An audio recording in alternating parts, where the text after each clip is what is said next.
सत्तेशिवाय संघर्षाची प्राप्ती नाही, संघर्षाशिवाय सत्तेची प्राप्ती नाही. आणि संघर्ष करत असण्यासाठी मनुष्याला जीवनामध्ये ठोकर लागणं गरजेचं आहे. ठोकर लागल्यानंतरचा योग्य मार्गदर्शक असावा आणि त्या मार्गदर्शनानं मनुष्य या स्थळापर्यंत पोहोचू शकतो. पहाटेचा समय आहे. ती काळी नागिनी सारखी पहाट हातामध्ये शस्त्र घेऊन निशेचा गर्भ चिरण्याची तयारी करते आहे. त्या अंधाराचा नायनाट करून त्याच्या उदरातून सूर्यदेवतेला प्रसवण्याचं काम करणार आहे. अजून थोडा इफेक्ट. इंद्रायणीचं पाणी शांतपणे वाहत आहे. कुठेतरी एखादा मासा कुस बदलावी म्हणून पाण्यामध्ये थोडीशी हालचाल होते. सूर्य निशेच्या गर्भातून वरती येतोय. अजून नाही. प्रसव वेदना निशेला सुरू झालेल्या आहेत. थोडीशी आभा ह्या पृथ्वीवरती पसरलेली आहे आणि 11 वर्षाचे माऊली ज्ञानोबा आहे. शांतपणे इंद्रायणीच्या तीरावर आंघोळ करून आले. उत्तरी वस्त्रानं अंग पुसलं आणि त्यानंतर नाडी जागृत असल्या कारणानं थोडंसं त्यांनी साधनेला बसण्याचा विचार केला. मला दिसू द्या, चांगला चेहरा आहे त्यांचा, देखना चेहरा आहे. मला जरा असं फेस टू फेस राहू द्या. विठाला विठाला विठाला विठाला थोडा इफेक्ट विठाला. माऊली ज्ञानोबा आहे. इंद्रायणीच्या तीरावरती स्नान करून बसलेले आहेत. ध्यान लागावं म्हणून इडा पिंगला सुषुम्ना जागृत झालेले आहे. जागृती, स्वप्न, सुषुप्ती, तुर्यगा सर्व अवस्था एकमेकींशी बोलतायत. उत्तम वातावरण आहे. सहज बसले आणि सिद्ध बेटाकडे नजर मारली. छोटीशी आकृती आहे. कमरेवरती हात आहे. दोन्ही पाय एक समान जुळलेले आहे. उंच टाचा करून आणि ज्ञानोबा यांच्या दिशेनं बघत आहे. आज माझा पांडुरंग पहाटेच आला की काय म्हणून माऊली ज्ञानोबा आहे. झपझप पावले टाकत त्या टेकडीपर्यंत पोहोचले. जसे जसे जवळ आले त्यांच्या लक्षात आलं पांडुरंग परमात्मा नाही हा. अरे ही तर माझी मुक्ता आहे. मुक्ताईच्या चेहऱ्याकडे बघितलं. ज्ञानोबा आहे गुडघ्यावरती बसले. दोन्ही हाताने मुक्ताईचा चेहरा हातामध्ये घेतला, उंजळीत घेतला आणि विचारलं मुक्ता काय झालं. मुक्ता व्यक्त होण्यासाठी प्रयत्न करत होती पण शब्द मुखातून निघत नव्हते. जोरात हंबरडा फोडला मुक्ताईनं. ज्ञानादादाच्या खांद्यावरती डोकं टेकवलं. ढसा ढसा रडली. रडत असताना फक्त पाठीवरून ज्ञानोबा हात फिरवत होते. कारण आश्वासन द्यावं तर कैवार घ्यायचा कोणी. शब्द मुखातून व्यक्त होत नव्हते. सर्व काही झालं. मुक्ता रडून रडून रडून रडून पूर्ण शांत झाली. डोक्यावरून हात ठेवलं, फिरवला आणि मग त्यानंतर ज्ञानोबा विचारतात मुक्ता भल्या पहाटे आलीस. दादा एक कौतुक बघितलं आणि ते तुला सांगायचंय. मध्यरात्री उठून बघितलं तर आपली गौरी मावशी जी आहे ना, तिनं दिलेलं फुटकं पाण्याचं मडकं त्याच्यामध्ये पाणी भरून ठेवलं होतं मी. सोपान काका मध्यरात्री त्यातून एक एक घोट घेत होता, पित होता, पोटाला दाब देत होता आणि झोपण्याचा प्रयत्न करत होता. त्याला मी विचारलं काय रे काय. तो व्यक्त झाला आणि त्यानं सांगितलं मुक्ता रोज कुणी ना कुणी मोठं होण्याचा प्रयत्न करतो. रोजच मधुकरी कमी येते. कधी कधी निवृत्ती दादा म्हणतो मला भूक नाहीये. अन्न सर्वांना मिळावं म्हणून मनाचा मोठेपणा का ग. कधी कधी ज्ञानादादा म्हणतो आज मला प्राणायाम करायचा आहे. नको. मनाचा मोठेपणा दाखवतात ग. किती खोटारड्या तुम्ही, किती खोटं बोलता. मुक्ता तू सुद्धा खोटं बोलतेस. अगं टोपल्यात अन्नाचा कण नसतो तरी पण आम्हाला सांगते टोपल्यात अजून शिल्लक आहे, तुम्ही जेवा. मला काय समजत नाही का मी लहान आहे का. तुझ्यापेक्षा तर मोठा आहे ना. मुक्ता एक काम कर. मी सकाळी मधुकरी बघितली आणि निर्धार केला आज मनाचं मोठेपण दाखवायचं. मी बोललो मला भूक नाहीये. तुम्ही सर्वांनी मनावर घेतलं ग. सकाळी जेवलो नाही, रात्री जेवलो नाही, पोटात अन्नाचा कण नाही म्हणून झोप येत नाही. मुक्ताईनं सांगितलं काळजी करू नको, सकाळी आल्यानंतर ज्ञानदादाला सांगून मधुकरीला पाठवते, मधुकरीचं आलेलं पहिलं अन्न, पहिली भाकरी तुझ्या ताटात वाढते. मग तर झालं. 7 वर्षाच्या मुक्ताईनं 9 वर्षाच्या सोपान काकाला आश्वासन दिलं, विनंती 11 वर्षाच्या ज्ञानदादाला करते. 7 वर्षाच्या मुक्ताईनं 9 वर्षाच्या बाळाचं डोकं आपल्या मांडीवर घेतलं, थोपटून थोपटून अंगाई गीत गाऊन झोपी लावलं. पहाटे उठून ज्ञानदादाला विनंती करते, माझा भाऊ भुकेनं व्याकुळ झालाय, लवकर जा मधुकरीला. ज्ञानदादा मुक्ताईचा हात धरून सिद्ध बेटामध्ये आले. सिद्ध बेटात आल्याच्या नंतर मुक्ताईकडे आश्वस्त नजरेनं बघितलं, काळजी करू नको. खुंटीला टांगलेली झोळी घेतली, काखेला अडकवली, आळंदीच्या दिशेनं झपझप चालू लागले. 2 फरलांग चालल्यानंतर लक्षात आलं, सूर्य अजून निशेच्या गर्भामध्ये आहे. भारतीय संविधान काही बोलू देत, पण धर्म संविधान आम्हाला भिक्षा मागण्याचा अधिकार देत नाही.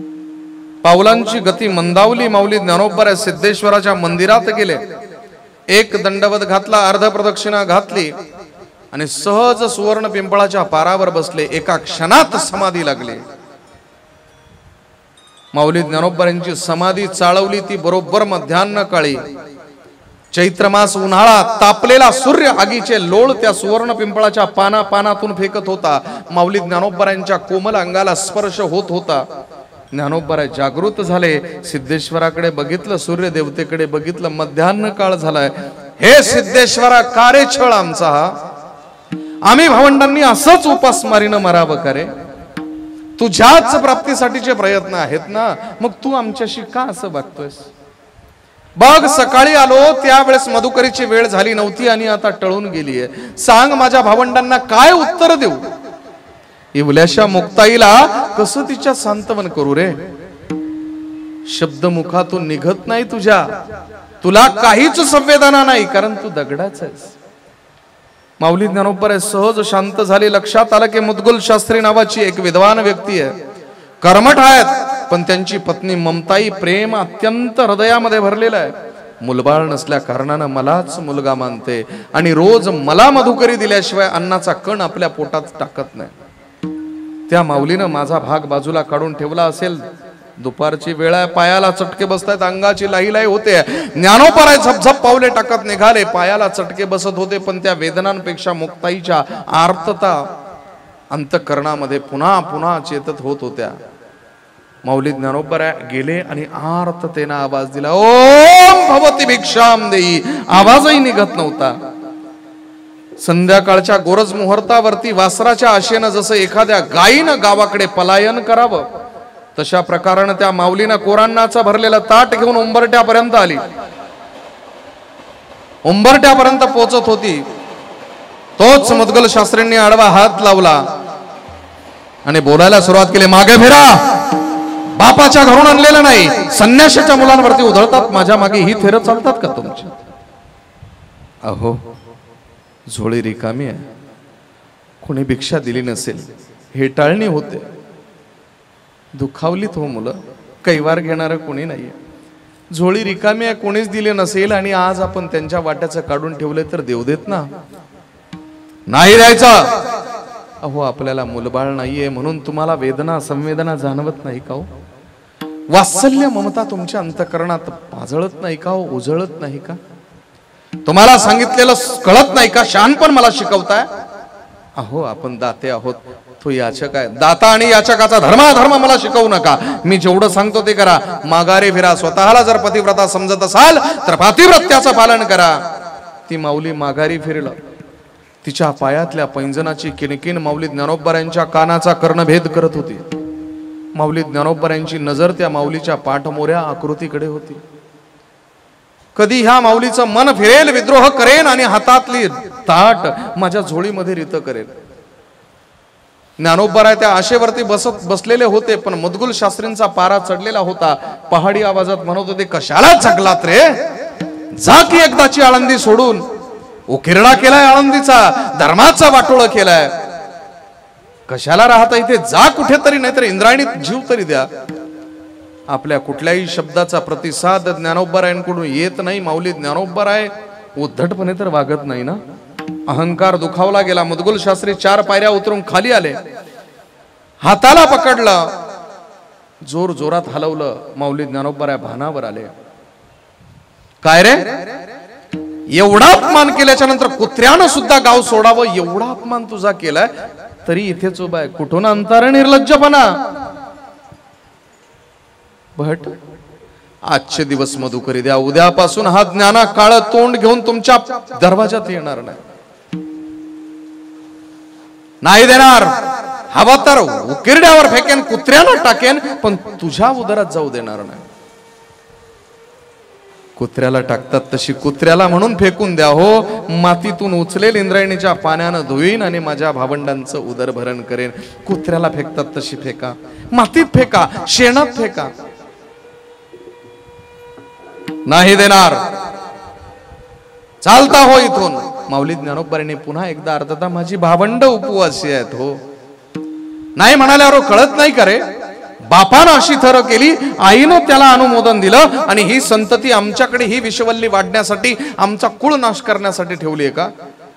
आई वडिलांना दोष दिल्यानंतर इवलस 11 वर्षाचं मुलग ज्ञानोबाराय नावाचं आता विवेकावरती क्रोधानं अतिक्रमण केलेलं आहे. ज्ञानोबांनी 5 बोट एकत्र केली, 1 बोट वरती केलं आणि बोलायला सुरुवात केली. भाट, बोलायचं ते मला बोला. माझ्या आईला आणि बापाला दूषण देण्याचा अधिकार तुम्हाला नाहीये.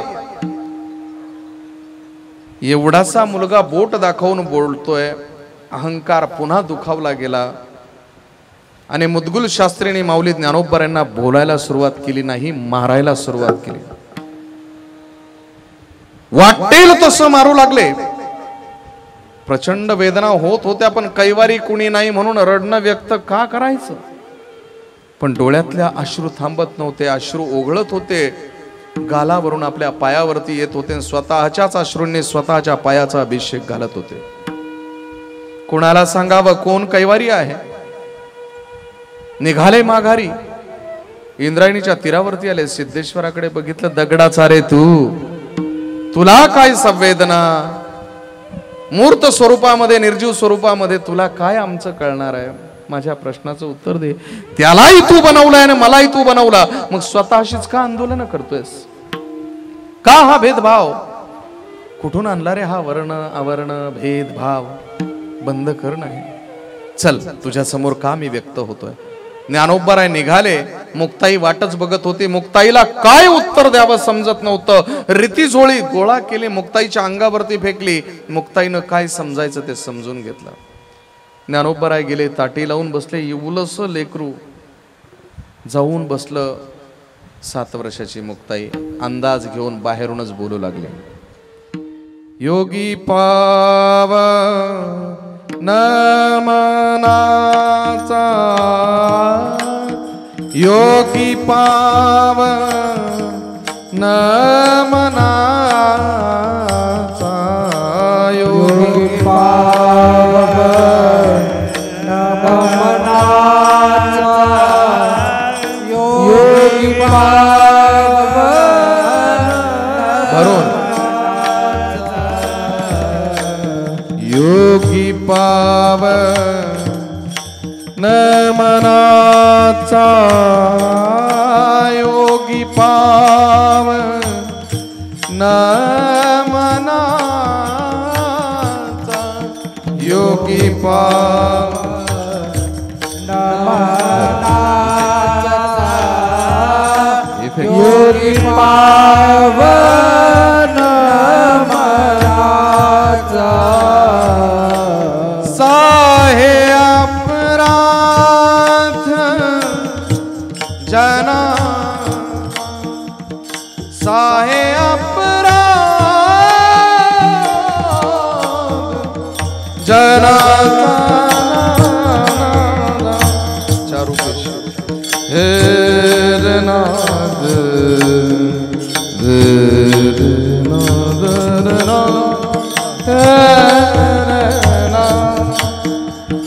दादा, योगी हा पवित्र मनाचा असतो. काहीच करायचं नाही, जसं होतं तसं ठेवा. योगी हा पवित्र मनाचा असतो. जगानं अपराध करायचे आणि आपण सहन करायचे. विश्वरागानं अग्नी झालं, आपण पाणी व्हावं दादा.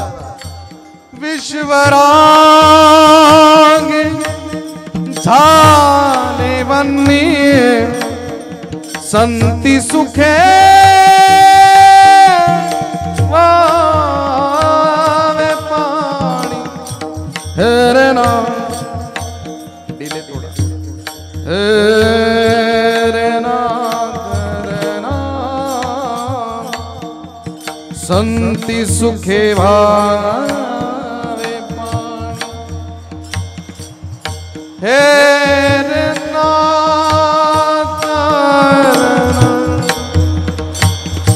दादा शब्दांच्या नादाला लागला असतो. शब्द नावाचा विषय फार कठीण असतो. महाभारत घडवलं शब्दानं, रामायण शब्दानंच घडलंय. शब्द घात करतात रे, पण याच शब्दांचं लेपन करून उत्तम प्रकारानं जगू शकतो. शब्द शास्त्रे झाले क्लेश संती माना उपदेश संती मानावा उपदेश. हे विश्व तुझंच रूप आहे. कपडा आहे कपडा, पण ह्या कपड्याला कपडा म्हणण्यासाठी कपड्याला जोडला जाणार जे सूत्र आहे ते ब्रह्म आहे. विश्वपट आहे ब्रह्मदोरा. विश्वपट ब्रह्म तोरा ताटी उघडा ज्ञानेश्वर रूप पाहतालो जनय लो जनरा रूप पाहतालो जनय लो जनरा रूप पाहतालो जनय रूप पाहतालो जनय रूप पाहतालो जनय लो जनरा रूप पाहतालो जनय लो जनरा रूप पाहतालो जनय रूप पाहतालो जनय सुख झाले वो साधन सुख झाले वो साधन सुख झाले वो साधन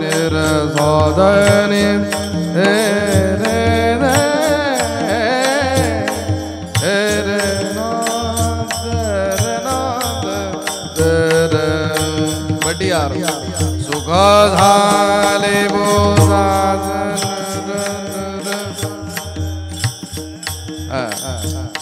दरे नो रे दरे नो दरे नो रे नो.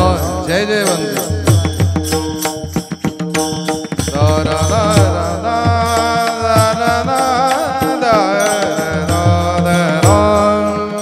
सुख झाले वो साधन सुख झाले वो साधन सुख झाले वो साधन साधन साधन केदार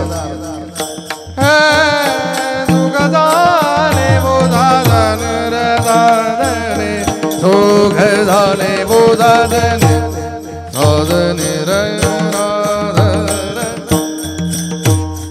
साधन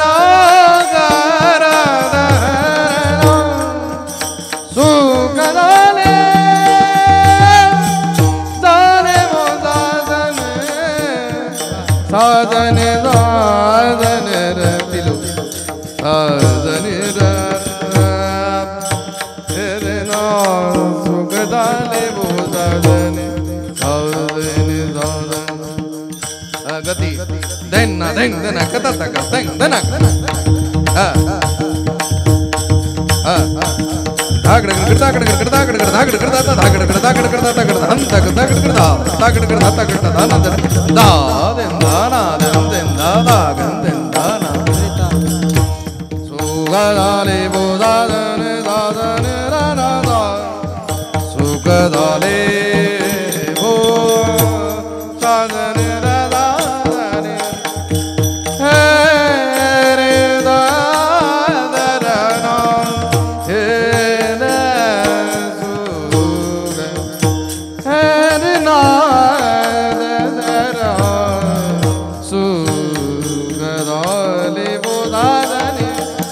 साजने रे साजने तेरे नाम हे नाम सुख झाले मो साजन साजने तो हा विठ्ठल बरवा तो हा विठ्ठल बरवा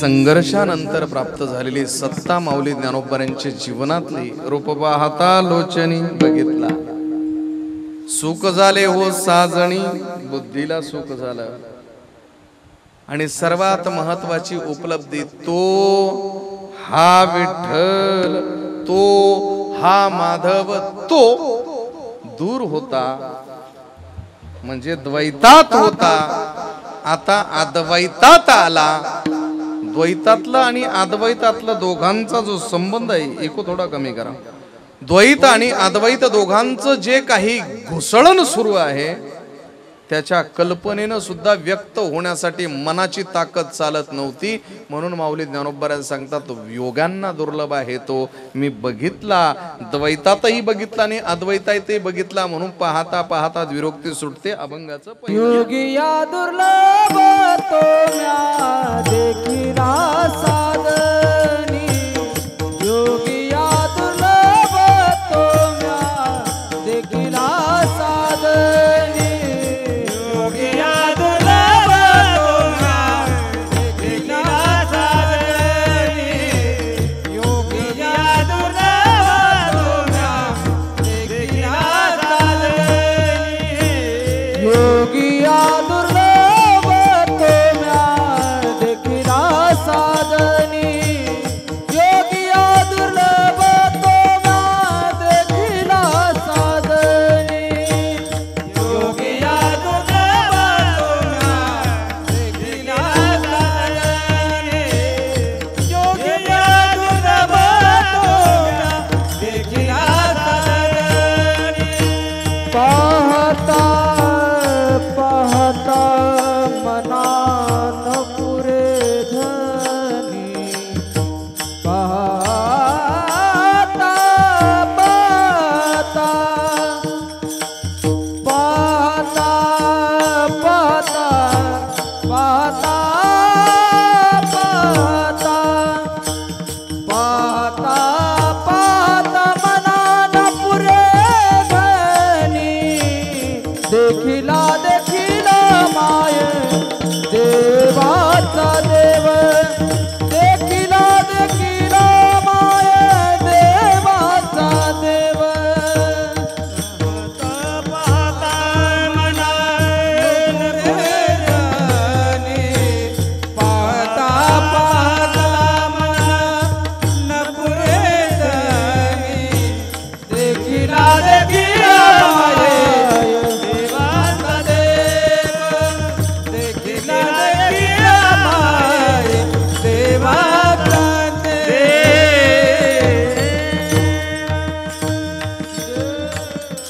योगिया दुर्लभ तोम्या देखिला साजनी पाहता द्वैतातला पाहता द्वैतातला आणि पाहता अद्वैतातला मन संभ्रमात पडलं आणि व्यक्त होण्यासाठी त्याचं सामर्थ्य संपलं योगिया दुर्लभ तोम्या देखिला साजनी पाहता पाहता मना न पुरे धनी देखिला देखिला माये देवांचा देव फिटला संदेह निमाले दुजे पण फार खूप महत्वाचा विषय आहे